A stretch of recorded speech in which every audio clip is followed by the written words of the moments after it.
Pessoal, nosso sistema digestório ele começa na boca. Ali na boca, pessoal, a gente coloca o alimento para dentro e ele já é digerido ali. Na boca a gente tem a língua. Primeiro que a língua é um órgão de percepção, né? Graças à língua a gente sente o sabor dos alimentos. Então o paladar é uma função importante, depende da língua. Agora a língua, ela também participa do processo de deglutição. O que é deglutir? É engolir o alimento. O ato de engolir o alimento tem participação da língua fazendo um movimento que garante esse processo de deglutição. Na cavidade bucal também, pessoal, a gente tem dentes. Os dentes que nós temos na boca, eles participam ativamente da digestão. Você não mastiga o alimento, mastigar já é quebrar o alimento em partes menores. É uma digestão física, não é uma digestão química, mas é digestão. Nós temos dentes especializados em cortar o alimento, nós temos dentes especializados em triturar o alimento. Os incisivos aqui da frente, ó, eles cortam. Os caninos, eles dilaceram, né? Principalmente a carne. Animal que é carnívoro tem mais caninos que a gente. E os molares lá do fundo, esses agem triturando o alimento. Os dentes participam da digestão. Na cavidade bucal, pessoal, a gente tem glândulas salivares, que produzem saliva. A saliva é um líquido que primeiro umedece o alimento e isso facilita a digestão. Mas lá na saliva a gente tem enzimas que agem quimicamente sobre alguns nutrientes, quebrando esses nutrientes em partes menores. Aqui na boca a gente tem digestão mecânica com auxílio dos dentes, mas a gente já tem digestão química com auxílio da saliva. Depois que o alimento sai da boca, ele passa por uma cavidade aqui que a gente chama de faringe. A faringe é só uma via de passagem do alimento, só que toma cuidado. A faringe ela é parte do sistema digestório, mas ela também é parte do sistema respiratório. O ar também passa pela faringe. Pessoal, a faringe também é aquilo que a gente chama de garganta.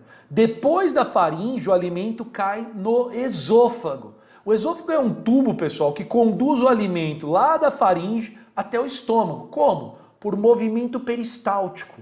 Ali na parede do esôfago e também depois lá na parede do intestino, esses órgãos estão sempre se movimentando, eles fazem um movimento ondulatório que leva o bolo alimentar ao longo do tubo digestório, tá certo? O esôfago ele faz peristalse, ele faz esse movimento ondulatório aí para garantir que o bolo alimentar caminhe. Tem muitas pessoas que têm problemas com esses movimentos peristálticos aqui, podem sofrer de refluxo. Refluxo não é só por problema na peristalse, pode ser outros problemas também, mas por problemas na peristalse, nos movimentos peristálticos, o refluxo pode acontecer. Bom, depois que o alimento desce pelo esôfago, ele cai no estômago. O estômago, pessoal, ele é um órgão que tem duas válvulas. Uma aqui ó, na boca do estômago, que a gente chama de cárdia. Problemas com essa válvula também podem estar associados ao refluxo. E tem uma outra válvula aqui no final do estômago, que a gente chama de piloro. Cara, o estômago é uma bolsinha. Ah, é aqui onde a gente armazena alimento. Pessoal, o estômago não é um órgão de armazenagem, é um órgão de digestão. Aqui dentro do estômago acontece digestão química. Ele produz um suco chamado suco gástrico. O suco gástrico ele é bem ácido e ele age sobre o alimento, garantindo digestão também. Além do suco gástrico, o estômago também produz muco para proteger ali a parede do estômago, porque o suco gástrico ele é extremamente ácido. Depois do estômago, o alimento cai no intestino delgado. Nós temos, em média, de 7 a 8 metros de intestino delgado. Ô, louco, é grande, hein, Léo? É, mas esse intestino delgado ele tá todo dobradinho ali na cavidade abdominal. Tá cheio de dobrinhas nesse intestino delgado. Cara, o intestino delgado é um órgão extremamente relevante para a digestão. Ele é dividido em duodeno, jejuno e íleo. Duodeno é a parte inicial do intestino delgado, depois tem o jejuno, que é a parte mais longa do intestino delgado, essas dobrinhas todas, e o final do intestino delgado é o que a gente chama de íleo. Bom, aqui no intestino delgado nós temos a produção do suco entérico. É um monte de enzima que vai agir quimicamente sobre o alimento que está passando ali e vai digeri-lo, transformá-lo em partes menores. Tem muita gente que acha que a digestão química do alimento ocorre só no estômago. Não é só no estômago. Acontece na cavidade bucal, acontece no estômago e acontece também no intestino delgado.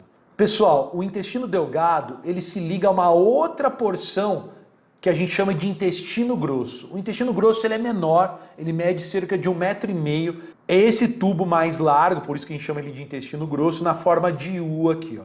O intestino grosso ele é dividido em seco, colo e reto.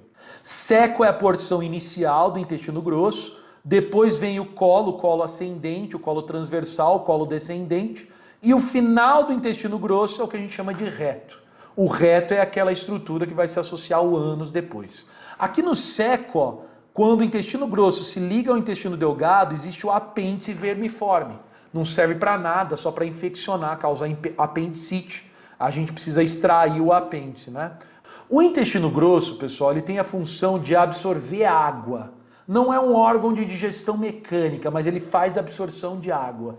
Efetivamente, o que chega aqui no intestino grosso, a gente já pode chamar de fezes. Já é o produto final de digestão e absorção que aconteceram lá nas etapas anteriores do processo. Bom, só que essas fezes estão muito úmidas. O intestino grosso absorve toda a água que está misturada ali às fezes. Ele seca as fezes. Por isso que diarreia é problema no intestino grosso, né? Quem tem diarreia tem fezes muito líquidas, porque o intestino grosso não está fazendo a absorção adequadamente, tá bom? Pessoal, por fim, a gente tem o ânus, que é a porção final do sistema digestório, o famoso olho de Tandera, não é verdade, pessoal? Então é aqui que a gente tem o processo de egestão, de defecação. O ânus faz controle desse processo. Existem esfínteres ali no ânus que garantem a defecação, tá bom? Então essas são as partes principais do sistema digestório.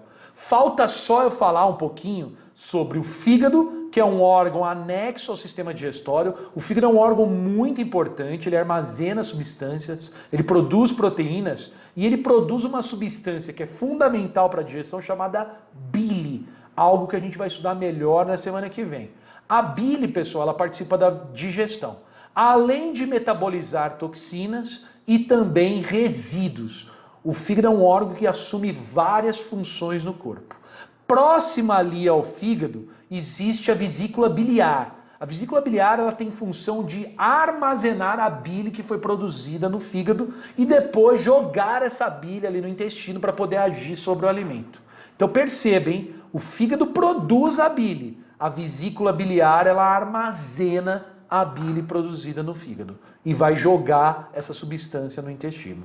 Por fim, aqui tá meio difícil de ver, pessoal. Tá vendo o estômago aqui, ó? Atrás dele tem uma glândula chamada pâncreas. O pâncreas, ele participa da digestão também. Ele produz um suco chamado suco pancreático. É um monte de enzima que vai agir sobre o alimento para garantir a digestão do alimento ali no intestino delgado. O suco pancreático ele age na digestão, mas o pâncreas ele também produz hormônios que são importantes lá para o sistema endócrino, algo que a gente vai estudar depois, que é a insulina e o glucagon. Esses dois eles controlam a glicemia, que é a taxa de glicose na nossa circulação.